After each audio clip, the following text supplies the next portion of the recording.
Assalamualaikum warahmatullahi wabarakatuh. Alhamdulillahirrahmanirrahim. Allahumma sholli ala sayyidina Muhammad wa ala alihi wa sahbihi ajma'in. Rabbi shrah li sadri wa yassir li amri wahlul 'uqdatam min lisani yafqahu qawli.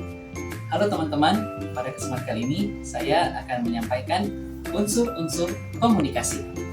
Tapi fokusnya adalah di bagian pesan. Secara sederhana, pesan itu ialah sesuatu yang disampaikan oleh komunikator kepada komunikan menggunakan simbol-simbol atau lambang-lambang yang bermakna tentunya, yaitu yang dapat dipahami oleh si komunikan. Tentu saja, tanpa pesan, komunikasi tidak akan pernah berjalan. Karena pesan itu sebagai penghubung dari komunikator kepada komunikan. Nah, bagaimana cara menyampaikan pesan? Ada dua teman-teman, yaitu secara verbal dan secara non-verbal. Verbal itu apa? Ya gampangnya sih verbal itu yang sudah jelas kata-katanya. Simbol-simbol itu sudah jelas, yaitu bahasa lisan dan bahasa tulisan. Kalau yang non-verbal itu kebalikannya, belum jelas. Ya seperti kita gerak-gerik kita, atau suara wiwit-wiwit gitu, siul, atau juga mimik seseorang ketika kita lihat mimiknya itu sedang bersedih, ya otomatis dia menyampaikan pesan kepada kita bahwa dia itu sedang sedih. Jadi kalau yang non verbal itu ya belum jelas gitu. Kalau verbal tadi itu sudah jelas. Bentuk-bentuk pesan itu seperti apa saja teman-teman? Bentuk-bentuk pesan itu ada yang berbentuk informatif, ada yang bentuk persuasif, ada yang bentuk koersif.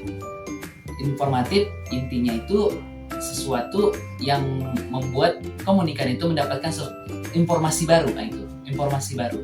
Kalau yang persuasif itu lebih ke ajakan yang dilakukan oleh komunikator kepada komunikan, yang misalnya dia berbuat yang tidak baik, berubah jalan menjadi orang yang lebih baik. Kalau yang koersif ini sifatnya sih lebih keras ya teman-teman, yaitu berupa sanksi atau aturan-aturan. Misalnya kalau kepala sekolah yang sedang menyampaikan pengumuman di depan, dia menyampaikan siapa lagi yang terlambat, katanya begitu, sekolah lewat dari 7.30 akan dihukum, misalnya diskorsing 1 hari, atau misalnya disuruh push up 70 kali atau 10 kali ya, pokoknya terserah lah, pokoknya berhubungan dengan sanksi atau hukuman. Kemudian ada juga hambatan dalam menyampaikan pesan. Apa saja sih hambatan dalam menyampaikan pesan itu? Yang pertama itu ada hambatan bahasa atau language factor, dan yang kedua itu ada hambatan teknis atau noise factor. Kalau hambatan bahasa, yaitu komunikator menyampaikan kepada komunikan dengan bahasa yang tidak baku, bahasa yang gaul, yang mungkin nggak semua orang tahu gitu bahasa gaul yang tren sekarang ini, atau juga menggunakan bahasa daerah yang menyulitkan pemaknaannya bagi seseorang. Kalau noise factor itu lebih sederhananya teman-teman, itu lebih condong ke masalah teknis di dalam penyampaian pesan. Misalnya kalau kita teleponan sama temen, handphone kita itu sinyalnya kurang, atau misalnya yang awalnya lagi 5G nih yang lagi tren ya, sinyal baru nih 5G atau 4G plus, turun sinyalnya menjadi E, otomatis kan pesan yang ketika kita berbicara dengan kawan itu akan menurun gitu. Menurun itu arti kata tidak jelas bahasa yang disampaikannya gitu. Ya kalau misalnya itu juga noise factor ini di lingkungan yang gaduh atau bunyi-bunyi yang berisik. Sekarang ini bunyi berisik nih, jadi penyampaian pesannya jadi nggak jelas nih. Ya itulah pokoknya teman-teman. Yang terakhir, yang paling penting itu bagaimana syarat pesan itu dikatakan baik.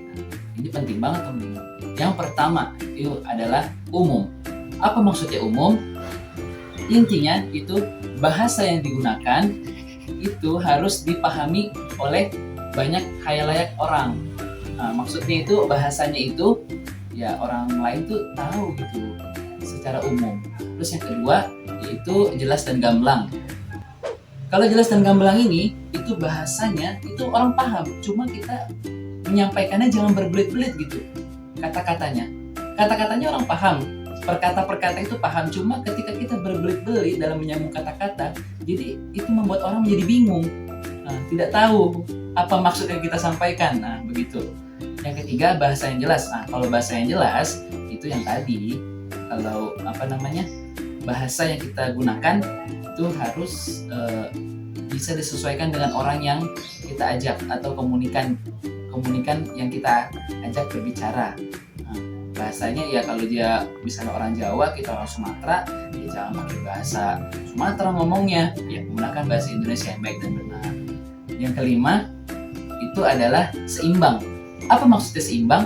Seimbang itu artinya ketika kita nih menyampaikan sesuatu kepada orang banyak di dalam suatu forum atau di dalam pertemuan besar, itu jangan sampai kita menyudutkan seseorang di dalam penyampaian kita. Dan yang terakhir, ini yang paling penting, penyesuaian dengan kondisi komunikan. Nah, ketika teman kita sedang bersedih, ya kita jangan ajak bercanda. Atau ketika teman kita sedang marah, ya kita jangan ajak untuk menceritakan cenut-cenut kita atau rasa pengen curhat kita gitu, rasa sedih kita gitu. Hari tertentu jadi tambah marah gitu.